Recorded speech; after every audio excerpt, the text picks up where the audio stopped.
Bonjour! Je t'ai fait un live aujourd'hui un peu improvisé. J'ai eu une discussion avec une femme ce matin qui me posait des questions en lien avec sa croissance personnelle, le cheminement qu'elle est en train de faire, qu'elle a débuté récemment. Puis je pense que le sujet d'aujourd'hui va parler à beaucoup de gens. Moi, ça a été le chemin que j'ai emprunté quand j'ai débuté cette croissance personnelle-là, ce retour à la spiritualité que j'avais pas tant expérimenté dans mes années avant ça. Donc, ça a été quand même dans les 10 dernières années, c'est quand même récent. Pas que je m'intéressais pas au développement personnel avant, mais c'était très loin d'être ma priorité. Je voulais travailler dans les chevaux, c'était ma passion. J'apprenais là-dessus à temps plein. J'étais vraiment investie dans la possibilité d'une carrière et de pouvoir me développer là-dedans. Fait que ça a été beaucoup plus tard que j'ai remarqué que ce sur quoi je bâtissais avait pas de base solide. J'avais pas confiance en moi, j'avais pas d'estime. Je suis quelqu'un de très intense, donc je me garoche intensément dans ce qui me passionne, dans ce que je veux faire. Fait que j'ai dû, à un moment donné dans ma vie, déconstruire ce que j'avais construit à date pour refaire des bases plus solides, parce que clairement mes bases ne tenait quasi à rien, puis tout ce que je construisais dessus ne faisait que se démolir à chaque fois. Donc, c'est ma jument. J'ai déjà parlé de ça par le passé. J'ai eu une jument qui s'appelait Swan, qui m'a fait revenir justement aux bases et qui m'a fait retourner vers moi finalement. Fait que pour pouvoir l'aider elle, j'ai dû retourner vers moi. C'est ce qu'elle m'a forcé à faire parce que je dirais pas que c'était quelque chose de facile, mais j'ai commencé à faire de la communication animale avec elle, j'ai commencé à faire des soins pour elle, puis une fois de temps en temps, au travers des soins, c'est ouais là, faut que tu t'occupes de toi, ouais là, ça a rapport avec toi, ouais là, c'est de ton bord, faut que ça s'en aille la balle. Fait que ça m'a un peu amené vers ce développement de soi, vers cette croissance, cette connaissance de moi, parce que je pensais réellement bien me connaître pour finalement me rendre compte que je connaissais une partie de moi, mais qu'il y avait une partie qui était totalement inconnue et que j'ai dû adresser pour être capable de justement solidifier mes bases. Fait que ce matin, je parlais avec cette femme-là qui a débuté son cheminement en spiritualité, qui commence à s'ouvrir à la compréhension de l'énergétique, aux autres vies, au transgénérationnel. Elle est déjà en contact avec des énergéticiennes pour pouvoir travailler dans ce sens-là et tout. Elle avait reçu une guidance de ma part il y a une semaine ou deux, je crois. Donc, c'était un message des cartes, une guidance par un tirage de cartes. Puis, elle me disait un peu être perdue, de comprendre qu'est-ce qu'elle a nécessairement à travailler, mais de pas pouvoir mettre des points dessus, de pas avoir d'outils pour travailler et tout. Puis qu'elle était, c'est ça, en croissance, mais que c'était un petit peu mélangeant. Puis, je me reconnaissais beaucoup là-dedans parce que quand j'ai débuté mon apprentissage, côté plus spiritualité, énergétique et tout, ça a été un peu le free for all. Je me suis inscrite à une formation, je connaissais absolument rien. La professeure nous a ouvert des portes de tout plein d'affaires sans vraiment aller en profondeur dans chacune des avenues. Puis quelqu'un comme moi qui avait aucune base, ça a ouvert plein de choses, mais n'ayant aucune compréhension d'absolument rien. Donc, c'est là que j'ai vu, on dit, on voit l'étendue de notre ignorance, là, ça définissait ça très bien. Puis j'ai dû par la suite me poser pour être capable de prendre un pas de recul puis de faire comme là, ça fonctionne pas, je peux pas tout apprendre ça en même temps, je peux pas tout intégrer ça en même temps. C'est beaucoup de choses de travailler sur soi, ça demande beaucoup de courage, ça demande beaucoup d'assiduité. Puis à un moment donné, on a juste besoin de se sacrer patience là. Parce que de travailler sur soi, c'est un travail en soi, il y a des choses qui sont plus douces à aller gérer. Mais il y a des choses qui sont un peu plus impactantes et moi, personnellement, je répare et j'intègre beaucoup dans mon corps physique. Donc, je vais avoir des petites douleurs par-ci par-là, des maladies, des grippes, des petites affaires qui vont arriver. Cette année-là, j'ai été malade quasi toute l'année. Ça a été l'enfer. Et là, je me suis dit, là, OK, soit que je sors de là ou je fais ça autrement parce que clairement, ça fonctionne pas dans le bon chemin. Puis, j'ai décidé de devenir thérapeute en relation d'aide et d'aller faire un cours plus approfondi pour aller dans les avenues qui m'intéressaient le plus pour commencer. Et vu que je connaissais absolument rien dans le monde énergétique à part, mettons, la communication animale, puis je savais c'était quoi une autre vie, puis le transgénérationnel, mais ça s'arrêtait un peu là pour aller avoir justement asseoir les bases. J'ai compris c'était quoi notre projet sens, qui est notre programmation en tant qu'humain dans cette vie-ci, qui va revenir nous hanter si elle est un peu intense ou handicapante pour la suite, pour être capable de la reprogrammer, pour pouvoir créer ce que je voulais faire et non pas subir. Je pense que je l'ai nommé ici aussi. Moi, j'ai subi ma vie pendant 25 ans avant de décider que là, c'est assez et que j'avais un réel pouvoir sur ma vie, mais qui en tenait qu'à moi de faire quelque chose finalement.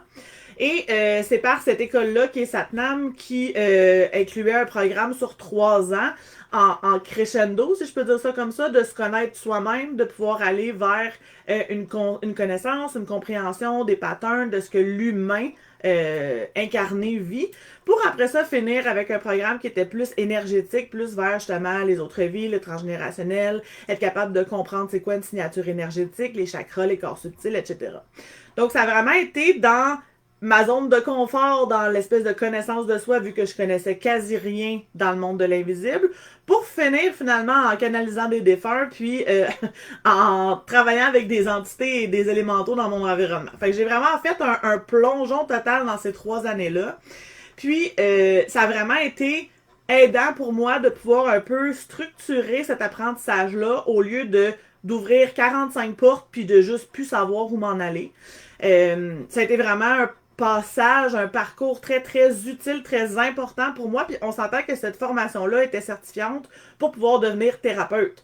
Donc, c'était plusieurs milliers de dollars. Donc, c'est pas nécessairement accessible à tout le monde qui voudrait faire de la croissance personnelle pour soi-même, finalement. C'est pour ça qu'ensuite, j'ai voulu, par la pratique avec les clientes que j'avais, pouvoir créer une espèce d'apprentissage qui se ferait pour monsieur, madame, tout le monde, qui veut juste avoir une compréhension de ça dans quoi elle s'embarque. Parce qu'on s'entend, des soins énergétiques, t'en fais avec moi, t'en fais avec une praticienne de Reiki, t'en fais avec une praticienne qui fait de l'Access Bar. On travaille toutes pas pareil, même on ferait deux personnes avec le même métier, on travaillerait pas de la même façon parce qu'on est tous uniques. Je travaille avec ce que je suis, avec la somme des formations que j'ai faites, mais c'est de comprendre que à chaque fois qu'on travaille sur soi, c'est comme si on avait, je sais pas moi, des centaines de couches qu'on accumule avec les années dans notre vie, puis qu'à chaque fois on allait chercher les 3-4 couches qui étaient sur le dessus pour pouvoir aller de plus en plus en profondeur. On s'entend que si on a, là je vais dire un chiffre pas rapport. Si on a 500 couches une par-dessus l'autre, on ne pourra pas aller à la 500e tout de suite. Il va falloir commencer par les premières, puis aller de plus en plus profondément pour aller libérer qu'est-ce qui est là. Je pense pas que le but nécessairement est de tout enlever ces couches-là. Je pense qu'on en a une épaisseur qu'on est capable de faire dans cette vie-là, mais que c'est un travail de toute une vie, mais dans toutes les autres vies aussi. Mais ça, c'est ma vision. Je vais pas mettre de croyances limitantes à personne. Mais c'est d'aller comprendre ces couches-là sont composées de quoi pour être capable d'aller les mettre en conscience. Parce qu'on le sait, en notre cerveau, il travaille à quelques petits pourcentages. Tout le reste, c'est de l'inconscient spirituel. On n'est pas capable de nécessairement aller chercher ça sans travailler dans l'énergétique, justement, dans le côté plus spirituel, pour aller mettre ce qui est inconscient en conscience. Notre cerveau travaille pour nous protéger. C'est ce que j'aime le plus des neurosciences, de comprendre le fonctionnement profond du cerveau, autant pour les animaux que pour l'humain, parce que c'est en le comprenant qu'on est capable d'aller défaire certains patterns et reprogrammer le cerveau différemment, de recréer des chemins neuronaux différents qui vont nous amener à quelque chose qui est beaucoup plus satisfaisant puis nourrissant pour la suite. Fait que c'est important de pouvoir comprendre que le cheminement personnel, c'est quelque chose de longue haleine, c'est pas quelque chose qu'on fait en catastrophe, tout one shot. J'ai des gens des fois qui me disent j'ai fait 3 soins énergétiques cette semaine, c'est beaucoup. Il faut que le corps physique puisse intégrer, puisse absorber tout ça. Puis en énergie, on est capable de travailler assez rapidement. Mais notre corps physique, pour que ça s'intègre dans la matière, il y a besoin d'un temps que ça se dépose, de laisser tomber la poussière, d'intégrer un peu ce qui est là, pour pas que ce soit trop intense. Puis d'aller chercher couche par couche. Il y a des façons de pouvoir travailler que ce soit plus confortable pour nous. C'est sûr que la croissance personnelle, il y a des temps qui sont moins confortables, il y a des passages qui sont plus inconfortables, c'est parfaitement normal. Mais de faire 3 soins énergétiques dans la même semaine, c'est vraiment beaucoup pour notre corps physique à gérer, à intégrer et tout. Puis, moi, dans ma vision, c'est vraiment de garder une autonomisation. Donc, oui, je vais voir des énergéticiennes, des coachs, peu importe le corps de métier, pour pouvoir m'aider à faire des reflets et tout. Mais avec ma formation, je me suis accumulé, j'ai appris beaucoup d'outils pour être capable de m'auto-réguler, de m'auto-gérer par moi-même, puis de comprendre pourquoi je fais telle ou telle chose selon mon projet sens, selon justement de ce que mon cerveau a retenu, ce que mes autres vies ont comme impact dans la vie présente, ce que mon transgénérationnel, donc mes ancêtres, ont comme lien avec moi. Donc, pour être capable après ça d'aller défaire ça, mais d'en prendre conscience un minimum dans le fond. Puis, c'est exactement pour ça que j'ai décidé de créer le programme, les 2 programmes humains, dans le fond, que j'ai fait. Révèle-toi, qui est vraiment la petite partie émotion, qui selon moi est vraiment une base pour tous les humains, comment comprendre le message de nos émotions, comment les gérer, avoir des outils pour pouvoir les libérer sainement, au lieu de faire un peu ce qu'on fait tous, de pas avoir le temps de gérer ça, puis de refouler ça un petit peu par en arrière de la cravate, qui s'en va dans notre inconscient, justement, puis qui va revenir en d'autres problématiques par la suite. Donc, je pense que les émotions, c'est vraiment la base qui est à gérer, si tu veux. Puis après ça, la grosse formation qui va aller chercher justement toute la dimension énergétique, le projet sens, le transgénérationnel. On va chercher les mécanismes de défense, on va chercher les filtres, les perceptions. Ça va vraiment, vraiment loin. Puis avec tout ce grand programme-là, tu es équipé pour avoir les outils pour pouvoir travailler par la suite. Honnêtement, ces notions-là, à mon avis, devraient être enseignées au secondaire parce que au lieu d'accumuler autant de couches, ben, ça serait intéressant qu'on soit pas obligé d'en accumuler autant puis qu'on puisse les libérer au fur et à mesure. Je sais pas si notre société est rendue là. J'aimerais bien ça qu'elle le soit un jour, mais je pense que c'est des notions que n'importe quel être humain qui évolue sur Terre devrait pouvoir avoir pour pouvoir être en mesure de travailler de façon plus facile dans l'évolution de notre vie. Mais ça, c'est mon c'est ma vision des choses. Mais c'est vraiment pour en pensant à moi il y a 5-10 ans, que je me suis dit que ce programme-là était fait pour les gens qui veulent comprendre, qui veulent apprendre. Tu sais, j'ai fait cette espèce de petit diagramme-là avec les 5 clés globales de l'être. On a besoin de comprendre ce qui se passe dans notre corps physique. On a besoin de comprendre ce qui se passe dans notre corps émotionnel, dans notre corps énergétique, dans nos mémoires des autres vies et dans l'héritage ancestral qui est le transgénérationnel.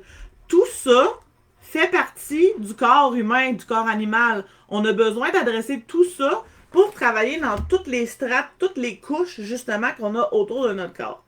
Puis cette dame-là, ce matin, avec qui je parlais, me disait « j'ai un soin sur le transgénérationnel, j'ai un soin sur mon autre vie. » Fait qu'elle, dans sa tête, c'est pas du tout un reproche, là, j'ai pensé la même chose moi aussi quand je débutais, qu'elle pensait qu'une fois que le soin transgénérationnel était terminé, ben qu'après ça, il n'y en avait plus, puis que ce côté-là était réglé. Mais malheureusement, c'est pas comme ça que ça se passe. Ce qui est réglé, c'est le lien avec cet ancêtre-là ou ce pattern-là avec le thème spécifique. Mais souvent, il y a d'autres choses qui est reliées. Et c'est ce qui fait que la croissance personnelle et les soins, ça devient aussi complexe et qu'il y a tout le temps plein de racines à plein de choses. Fait que si, mettons, le thème de l'estime de soi touche, je sais pas moi, 5 ancêtres, une centaine d'autres vies, des racines dans la vie présente, on a beaucoup de choses à aller adresser. Là, c'est sûr que j'ai pris un thème qui est très large, là, mais il y a plusieurs petites racines à aller chercher. Fait que c'est inimaginable quand un traitement, que ce soit le psychologue, une énergéticienne, quelqu'un qui fait de l'access base, du reiki, de la kiné, peu importe, que toutes ces racines-là soient libérées en une seule fois.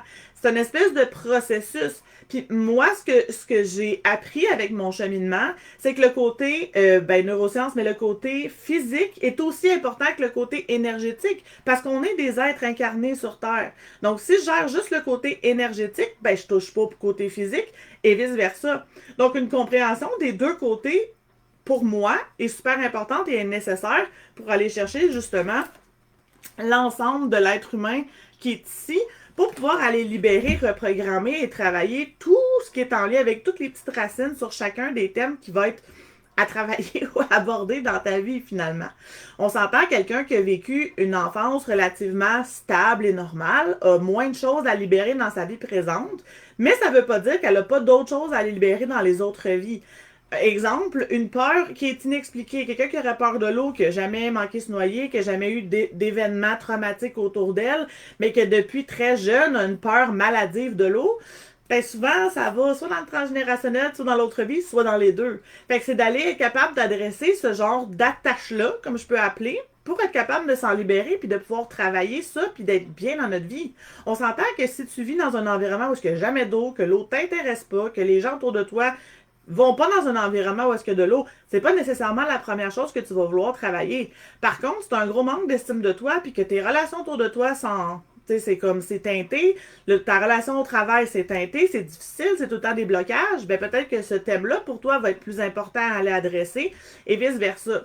Mais l'important, c'est de comprendre que chaque petite couche doit être libérée, peut-être pas une à la fois, mais deux, trois à la fois. On veut pas aller enlever 50 couches one shot parce qu'il y a des conséquences à ce qu'on travaille finalement.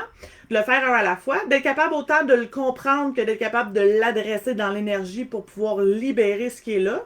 Puis de le faire de façon, j'allais dire régulier, mais tu sais, l'idée, c'est pas nécessairement de faire des soins aux semaines, là, mais tu sais, de le faire, d'adresser ça régulièrement, pas de faire, OK, je gère mes émotions cette semaine, puis je gère plus le restant de l'année, ben ça va s'accumuler. On s'entend. Donc, de faire ça en conscience le plus régulièrement possible, selon le temps que vous avez, les moyens financiers que vous avez et tout. Puis il y a plein de choses de gratuit sur Internet aussi, donc il y a moyen de pouvoir faire un petit cheminement au jour le jour pour être capable d'avancer là-dedans dans une compréhension, dans une libération, justement. Fait que j'ai trouvé ça super intéressant que cette femme-là, ce matin, me ramène à mes débuts, à comment j'étais au début, comment je voyais ça gros puis énorme, puis là, fallait tout que j'apprenne tout de suite et tout. Donc, puis ça, on est un peu perdu là, on ouvre la boîte de Pandore et on voit qu'il y a tant de choses à comprendre, à élucider, à travailler, puis là, on fait comme, OK, c'est un peu beaucoup, puis c'est un peu intense. Mais de prendre ça petite bouchée par petite bouchée, c'est un monde réellement à découvrir, à comprendre, pour être capable d'adresser des choses, pour réellement avoir des impacts dans notre vie de tous les jours.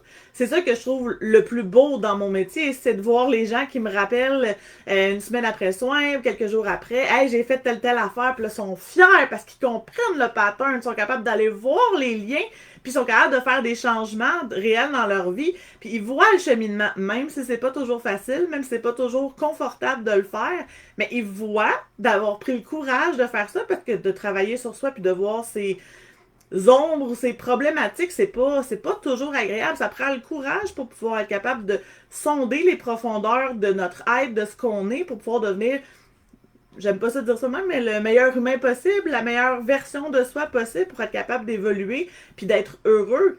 J'ai des gens dans ma clientèle qui ont tout, qui ont un très bon salaire, qui ont une famille aimante, gentille, mais ils ressentent un vide à l'intérieur d'eux. Fait que ça veut pas nécessairement dire que ça vient directement de leur vie présente. Oui, il y a des patterns qui sont toujours là qu'on peut adresser, mais qu'il y a peut-être des choses qui viennent d'ailleurs ou il y a quelque chose que la personne peut faire pour pouvoir être bien dans son environnement, dans sa vie. Puis c'est peut-être pas la vie qu'elle voulait. Peut-être que c'est l'entourage, les parents qui ont voulu créer cette vie-là pour cette personne-là, mais peut-être que cette personne-là, c'est pas ça qu'elle voulait comme vie, elle. Donc, c'est de faire des choix après ça pour pouvoir transformer notre vie pour qu'elle nous plaise à nous. Parce que, ultimement, c'est nous autres qui vivons notre vie, tu sais. Fait que, je pense que c'est important de pouvoir trouver, oui, un accompagnateur dans notre vie, mais d'être capable de pouvoir se trouver une façon de s'autonomiser dans, justement, notre chemin, notre apprentissage, pour que entre les soins qu'on va voir un professionnel X, qu'on soit capable de travailler un petit peu sur nous-mêmes, sur notre quotidien. Parce qu'on s'entend que si on fait un soin une fois par mois, une fois par 2 mois, ben, entre les deux, on a 30 ou 60 jours à gérer les petites affaires du quotidien, à peut-être vivre des débordements, vivre des choses difficiles, une prise de décision. Combien de personnes ont de la difficulté à juste prendre une décision dans leur vie? C'est quelque chose qui revient souvent, pourtant, c'est quand même la base dans ce qu'on doit faire à tous les jours. À tous les jours, on doit prendre une décision. Donc, c'est ça. Fait que pour en revenir aux 2 programmes, c'est vraiment ce que j'ai voulu faire, une espèce de mode d'emploi général avec une foule d'outils pour justement être capable de pouvoir travailler au quotidien sur soi-même, avoir des outils pour savoir quoi faire, comment se comprendre nous-mêmes, comment pouvoir gérer ce qui se passe dans nos vies. Puisque des fois, on a beau avoir le meilleur vouloir possible, ben, il se passe des choses en lien avec les autres. Hein? Les relations humaines, on le sait que c'est ce qui est difficile. Avec les animaux aussi parfois, mais avec les humains surtout.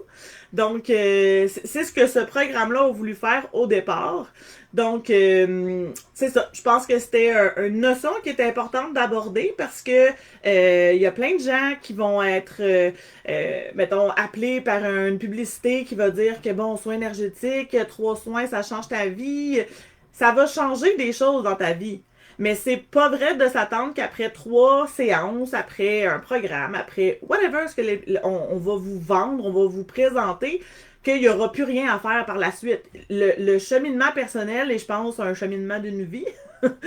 Donc, il y a des temps qui vont être plus faciles que d'autres, mais il va toujours avoir des temps inconfortables. C'est pas vrai que quand on devient spirituel ou qu'on élève notre taux vibratoire, qu'il se passe plus rien puis qu'on n'a plus de défis à adresser. La différence, pis ça c'est le secret, je pense, du chemin spirituel et du cheminement personnel, c'est que notre regard va changer. Fait qu'au lieu de réagir à quelque chose de façon excessive ou trop longtemps, moi c'est ça le problème, là, quand il arrive avec quelque chose, je réagissais fort, puis là j'étais inactive, non fonctionnelle pendant des jours ou des semaines selon l'événement.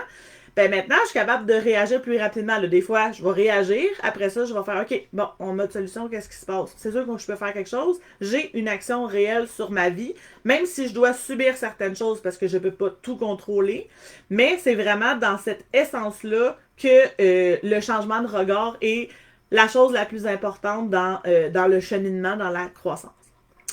Donc, je pense que j'ai fait le tour. Je me suis fait des petites notes rapides tantôt parce que je n'avais pas préparé le sujet, mais je trouvais ça intéressant d'en discuter vu que c'est venu sur le plateau ce matin. De toute façon, si vous avez des questions par la suite, vous pouvez me les écrire en dessous de la vidéo. Là, je vais répondre avec plaisir. Donc, je vais vous laisser là-dessus. J'espère que ce petit live a été utile pour votre compréhension. Peut-être que vous avez appris quelque chose aujourd'hui. Donc, je vous souhaite une belle journée et on se voit dans 2 semaines. Bye bye!